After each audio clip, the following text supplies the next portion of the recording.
आज पढ़ेंगे understanding quadrilaterals. ठीक है, क्वाड्रिलेटरल्स किसे कहते हैं उस पर मैं आती हूँ बाद में। पहले मैं थोड़ा सा इंट्रोडक्शन दे रही हूँ।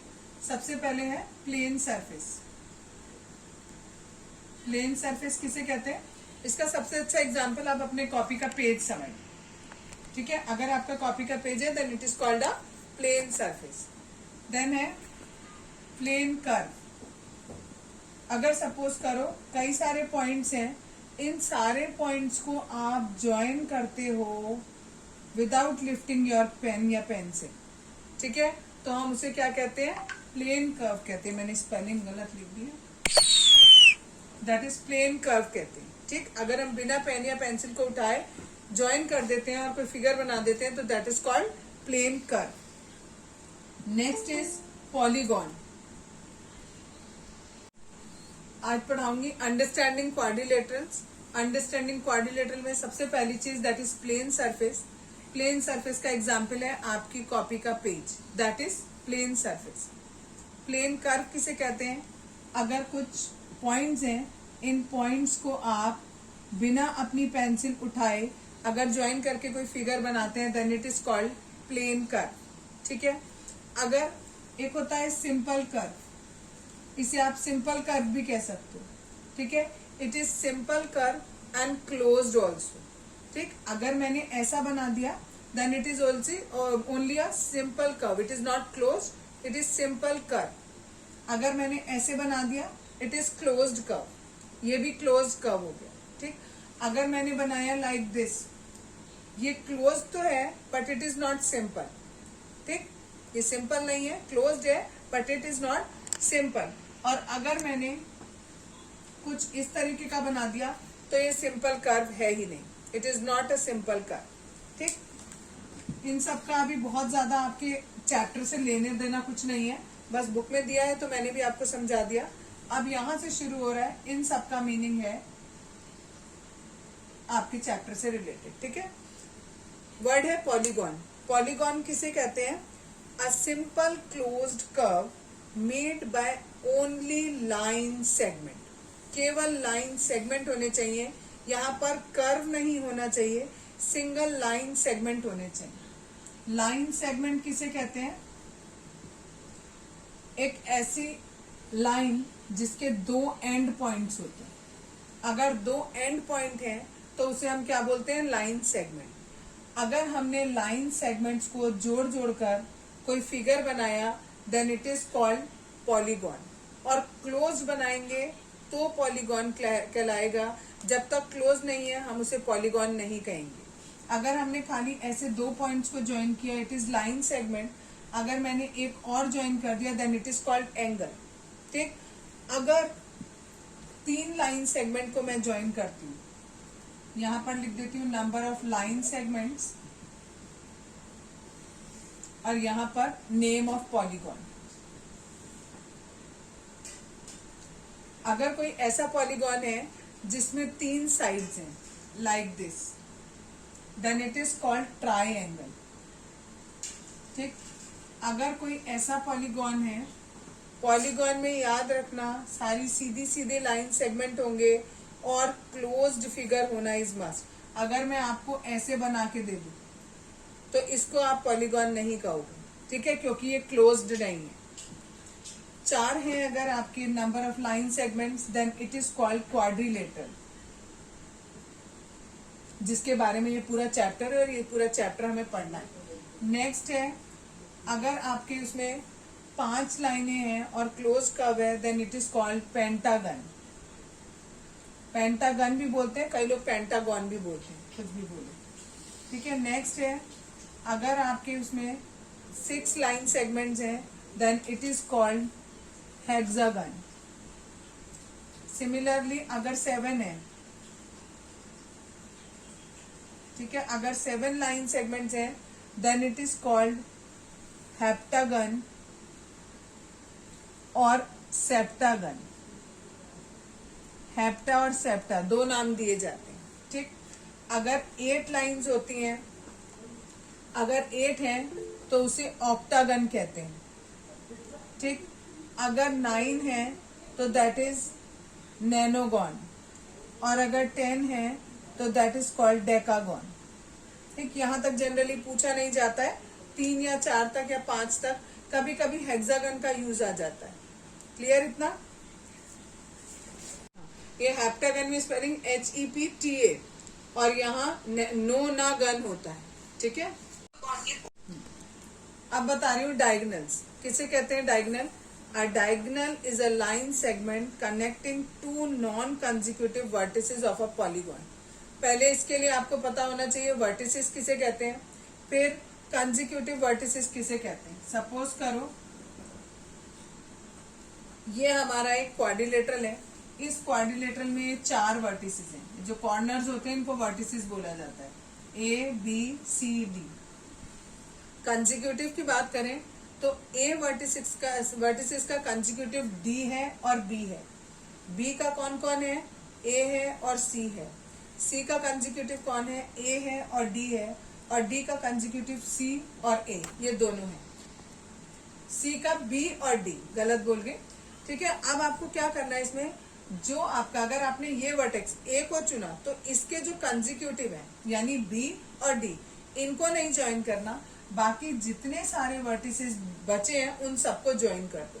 ये मैंने एक ज्वाइन करके दिखाया। सपोज करो अगर ऐसे बना होता और ये A होता तो इसका ये और ये दोनों इसके कंसेक्यूटिव है, इन दोनों को छोड़ दो, बाकी जगह ज्वाइन कर दो, तो एक डायगोनल ये, एक डायगोनल ये हो गया। यहाँ पर केवल हमारा ये डायगोनल बना। बी वाले पॉइंट पे आए, ये इसका कंसेक्यूटिव, ये कंसेक्यूटिव वाले पे नहीं मिलाना, जो बचा उस पे ज्वाइन कर दी। ठीक, तो जो क्वाड्रिलेटरल होता है उसमें केवल 2 डायगोनल होते हैं। 2 डायगोनल क्यों होते हैं, तीसरे पे देखो, अगर हम सी पे देखें तो सी का कंसेक्यूटिव डी होता है और बी होता है। ठीक, और बचा ए से ऑलरेडी पहले ही ज्वाइंट है तो हमें जरूरत नहीं उसकी। सिमिलरली डी पे देखें तो डी का कंसेक्यूटिव सी और ए है, डी को हम किससे ज्वाइन करेंगे, बी से। बी ऑलरेडी ज्वाइंट है तो हमें ज्वाइन करने की जरूरत नहीं। यहाँ पर आओ, इस वाले में एग्जाम्पल में ए वाला मैंने बता दिया। अगर हम बी देखें तो बी का कंसेक्यूटिव ए है और ये सी है, इन दोनों को छोड़ दो, बाकी बचा डी और ई। तो एक डायगोनल ये हो गया, एक डायगोनल ये हो गया। अब हम सी पे आए, सी का कंसेक्यूटिव कौन है, बी और डी, इन दोनों को छोड़ दो, बाकी बचा ई और ए से ऑलरेडी ज्वाइंट है, ई से हमने ज्वाइन कर दिया। ठीक, अब हम आए डी पे, डी का कंसेक्यूटिव सी और ई, इन दोनों को छोड़ दो, बाकी बचा ए और बी। डी ऑलरेडी ए से भी कनेक्ट है, डी हमारा बी से भी कनेक्ट है, तो हमें और बनाने की जरूरत नहीं। अब आए ई पे, ई का कंसेक्यूटिव ए और डी, इन दोनों को छोड़ दो, बाकी बचा बी और सी। बी से भी कनेक्ट है ई और सी से भी कनेक्ट है, यानी इसके सारे डायगोनल्स बन चुके। क्लियर इतना? Yes, interior and exterior of a close curve. अगर आपके पास कोई भी क्लोज कर्व है, अगर आप उसके अंदर पॉइंट लोगे कोई, तो that means interior of a close curve. अगर बाहर लोगे तो that is exterior of a close curve. ये तो बहुत ही सिंपल सा था। आगे है concave and convex polygon. Convex and, एक मिनट बेटा, पहले ये सुन लो फिर बताती हूँ। कॉन्वेक्स एंड कॉनकेव पॉलीगॉन किसे कहते हैं, अगर कोई ऐसा पॉलीगॉन है जिसके डायगोनल्स आप ज्वाइन करो और वो डायगोनल जो भी आपका फिगर है उस फिगर के अंदर ही रहे, तो हम उसे कहते हैं कॉन्वेक्स। ठीक, अगर सपोज करो एक और फिगर बनाया मैंने लाइक दिस। ठीक, अगर मैं ये वाले इस वाले पॉइंट को इस वाले पॉइंट से ज्वाइन करूं, ये वाला डायगोनल बनाऊं, तो ये वाला डायगोनल हमारा इस कर्व के बाहर आ गया। ठीक है, तो दैट मीन्स ये हमारा क्या होगा, कॉनकेव कहलाएगा। क्लियर इतना? अगर हमारा जो डायगोनल है वो जो भी हमें फिगर गिवन है उस फिगर के अगर अंदर है diagonal then it is convex, और अगर हमारा डायगोनल बाहर चला जाता है then it is concave. Regular और इरेगुलर पॉलीगॉन। अगर हमारे पॉलीगॉन की सारी साइड्स इक्वल होती हैं, ऑल साइड्स आर इक्वल, तो हम उसे नाम देते हैं रेगुलर। और अगर हमारी सारी साइड्स इक्वल नहीं होती और अगर सारी साइड्स इक्वल नहीं होती हैं तो हम उसे कहते हैं इररेगुलर। अगर इक्वल है सारी साइड्स तो हमारा रेगुलर कहलाएगा, और अगर इक्वल नहीं है तो फिर वो इररेगुलर कहलाएगा। Next is angle sum property. हमें ये पता है कि अगर एक ट्राइंगल होता है तो उसके तीनों एंगल का सम कितना होता है, 180 डिग्री होता है। अब अगर एक क्वाड्रिलेटरल आपने बनाया तो हम क्या करेंगे, इसमें जो भी आपका फिगर होता है उसमें हम ट्राई करते हैं कि हम ट्राइंगल्स बना लें। देखो इस एक क्वाड्रिलेटरल के अंदर 2 ट्राइंगल बन गए, इसके तीनों एंगल का सम भी 180 और इस वाले के एंगल का सम भी 180, तीनों एंगल का सम 180। दैट मीन्स इस पूरे क्वाड्रिलेटरल के चारों एंगल का सम इज 360। ठीक है, एक ये क्वेश्चन बहुत ज्यादा प्रूफ करने को आता है, मैं आपको यही प्रूफ भी बता दे रही हूँ। ऐसे आएगा, कोई एक क्वाड्रिलेटरल है और आपको प्रूफ करके दिखाना है कि इसके चारों एंगल का सम 360 है, ए बी सी डी। हमने माना दिस इज एंगल 1 2 3 4 5 एंड 6। हमारे अकॉर्डिंग अगर हम इस इधर वाले को छुपा दें और केवल ये वाला ए बी सी ट्राइंगल लें तो एंगल 1 2 और 3 इन तीनों को मिलाएंगे तो दैट इज 180 होगा सम। इसके आगे 4 5 6 अगर हम इन्हें भी ऐड करते हैं तो इनका सम भी कितना होगा, 180 होगा। यानी इन सारे एंगल्स को अगर हम जोड़ेंगे तो हमारा सम कितना आ जाएगा, 360। यानी क्वाड्रिलेटरल के चारों एंगल का सम कितना हो गया, 360 हो गया। क्लियर है इतना? Okay. Sum of the measure of exterior angle of a polygon. हमें क्या बताना है, अगर ये पॉलीगॉन है इसके एक्सटीरियर एंगल जो है, इसके 3 एक्सटीरियर एंगल, एक ये और एक ये, इनका सम हमें बताना है कितना है। इन्होंने पॉलीगॉन में ये नहीं बोला कि कौन सा पॉलीगॉन है, तो हमें हर एक का बताना है। अगर हमने इसका ये लिया, अगर सपोज इसका लेते हैं तो this plus this and plus this. Sum of measure of exterior angle of a polygon, हमें ये कैलकुलेट करना है। एक पॉलीगॉन दिया, इसके जो एक्सटीरियर एंगल्स हैं उनका सम बताना है। अगर हमारा ये पॉलीगॉन है तो इसके जो एक्सटीरियर एंगल हैं इनका सम हमें बताना है। ठीक है, कितना होता है, ये कैसे कैलकुलेट किया जाता है, इसके लिए आपको मैं एक फॉर्मूला बताऊंगी। क्या करते हैं आप, अगर आपको कोई भी एक इंटीरियर एंगल पता हो, ठीक है, इंटीरियर नहीं सॉरी एक्सटीरियर एंगल, अगर हमें कोई भी एक एक्सटीरियर एंगल पता है और हमें ये बताना है कि नंबर ऑफ साइड्स कितनी है उस पॉलीगॉन में, 2 चीजें हैं, एक तो बोला है नंबर ऑफ साइड कितनी है और एक निकालना है एक्सटीरियर एंगल कितना है, और तीसरी चीज हमें निकालनी है कि एक्सटीरियर एंगल का सम कितना है। कोई भी पॉलीगॉन हो, कोई भी, उसका सम 360 होता है। ठीक है, चाहे वो ट्राइंगल हो, चाहे वो क्वाड्रिलेटरल हो, चाहे वो पेंटागन हो, चाहे वो हेक्सागन हो, कोई सा भी पॉलीगॉन अगर आपका है तो उसके एक्सटीरियर एंगल का सम कितना होता है, 360 होता है। ठीक, दूसरी बात ये हमें ये बताना है कि अगर हमारा एक ट्राइंगल है और ट्राइंगल का एक एक्सटीरियर एंगल किसके बराबर है, तो हम ये कैसे निकालेंगे, इसका फॉर्मूला होता है exterior angle is equals to 360 divided by number of sides.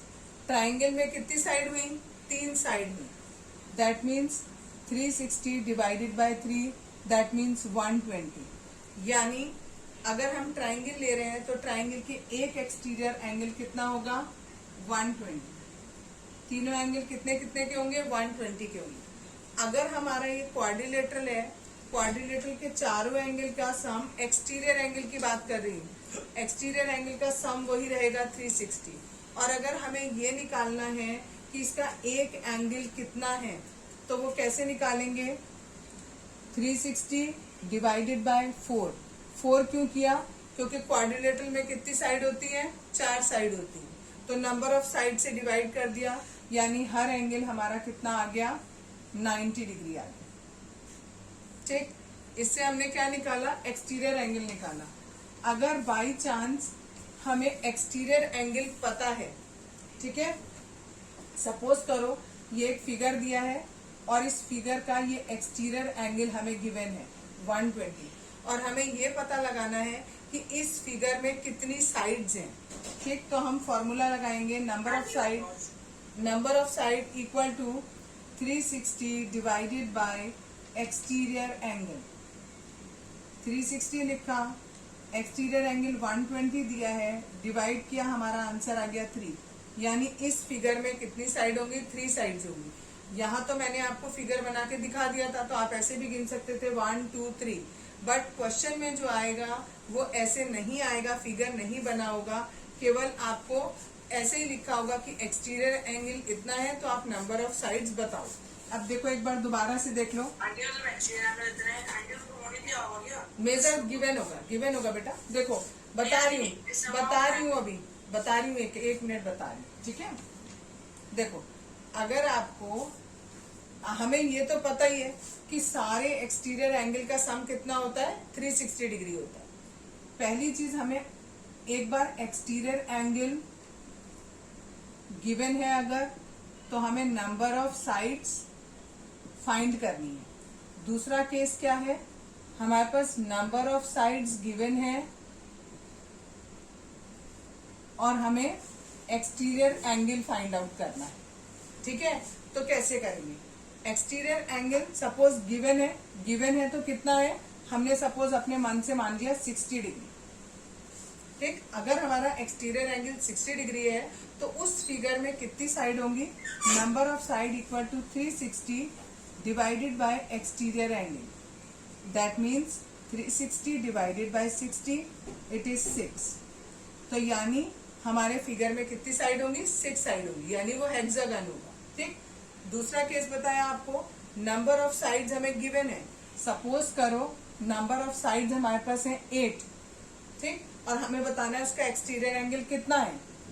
तो एक्सटीरियर एंगल का फॉर्मूला लगाएंगे, that is 360 divided by number of sides, that is 360 divided bye 8, ठीक है। 8 से इसे डिवाइड करेंगे, इट इज 45। तो हमारा एक्सटीरियर एंगल कितना आ गया, 45।